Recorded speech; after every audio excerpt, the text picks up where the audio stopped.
السلام علیکم ویورز۔ آج کی تازہ خبر یہ ہے کہ گورنمنٹ آف پاکستان نے وفاقی ملازمین کے لیے بڑی خوشخبری کے لیے تیاریاں شروع کر دی ہیں۔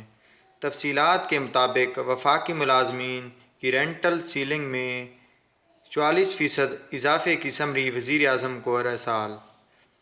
ذرائع کے مطابق وزارت ہاؤسنگ اور تعمیرات نے وہ سرکاری ملازمین جنہوں نے پرائیویٹ مکان ہائر کیے ہوئے ہیں ان کی رینٹل سیلنگ میں اضافے کے لیے سمری وزیر اعظم عمران خان کو منظوری کے لیے بھیج دی ہے۔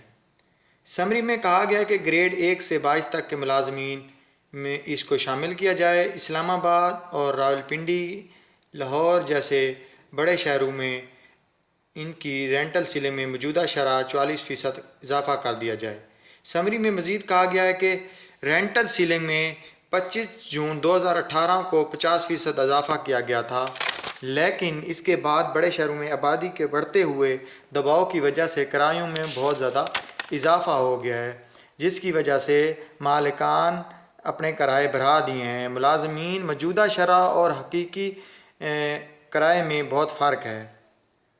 ملازمین موجودہ جو شرح ہے اور حقیقی شرح کا فرق اپنی جیب سے ادا کر رہے ہیں، جس کی وجہ سے ان کو دوسرے اپنے اخراجات کرنے میں بہت بڑی دقت پیش آ رہی ہے۔